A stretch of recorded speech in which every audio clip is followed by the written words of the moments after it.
Semua individu bercita-cita untuk menjadi cemerlang, bukan? Walau bagaimanapun, tahukah hadirin dan hadirat akan cara-cara menggapai cita-cita tersebut? Bak kata pepatah Melayu, di mana ada kemahuan, di situ ada jalan. Oleh itu, ingin saya berkongsi akan sebuah karya yang berjudul 7 Formula Individu Cemerlang. Assalamualaikum warahmatullahi wabarakatuh. Salam sejahtera dan salam nadi ilmu amalan membaca. Sebelum saya memulakan bicara buku ini, izinkan saya memperkenalkan diri saya. Nama saya ialah Amza Rushdi bin Ghazali. Saya mengisi waktu lapang dengan membaca buku, khususnya karya fiksyen berilmiah.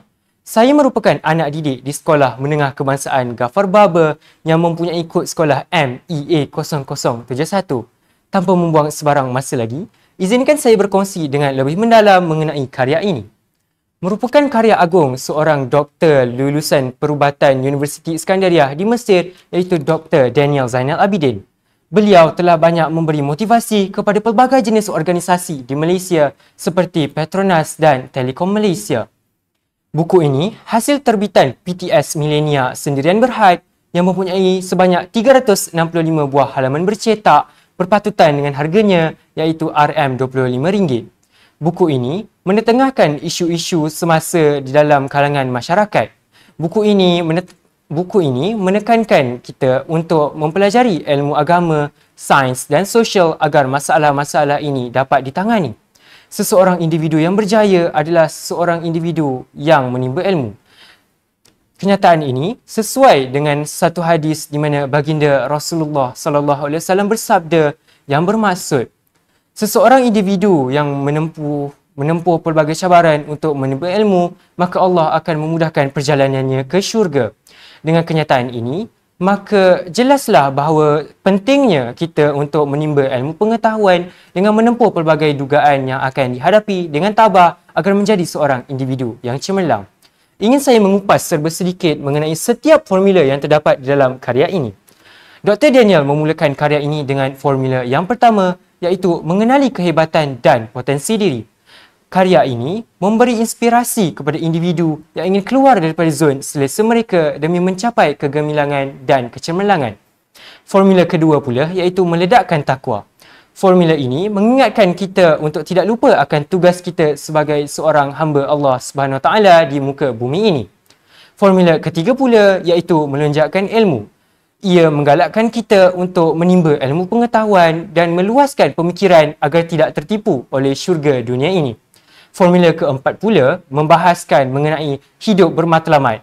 Seseorang individu yang berjaya perlulah mempunyai matlamat yang kukuh dan jelas agar tidak terpesong dan lalai daripada mengejar impian mereka. Formula kelima pula iaitu memelihara amanah.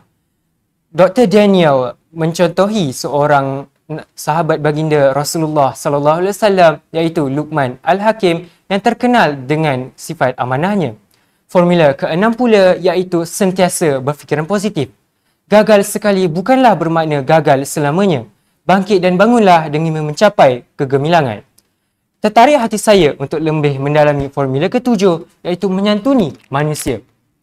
Sedar tanpa sedar, perlakuan yang meruntuhkan akhlak dan meregangkan persaudaraan antara masyarakat telah dinormalisasikan oleh individu. Sebagai contoh, perlakuan ghibah atau lebih dikenali masyarakat tempatan sebagai membawang boleh didefinisikan sebagai menyatakan perkara yang boleh menyinggung perasaan seseorang individu kepada individu lain apabila individu tersebut terdengarnya. Sebagai contoh, memberi komen yang negatif mengenai rupa paras individu tersebut dan situasi rumah tangganya. Hal ini boleh menyebabkan konflik antara individu, seterusnya pertumpahan darah. Berikut merupakan beberapa topik hangat bagi isu ini. Buku ini sesuai dibaca oleh semua lapisan masyarakat, tidak kira tua maupun muda. Dr. Daniel menggunakan bahasa yang sopan dan mudah difahami agar mesej yang hendak disampaikan olehnya kepada pembaca dapat diterima. Sebagai akhir kata, saya mengesyorkan hadirin dan hadirat untuk membeli buku ini. Ia memberi banyak inspirasi kepada kita untuk mengubah hidup kita kepada yang lebih bagus. Assalamualaikum warahmatullahi wabarakatuh. Sekian, terima kasih.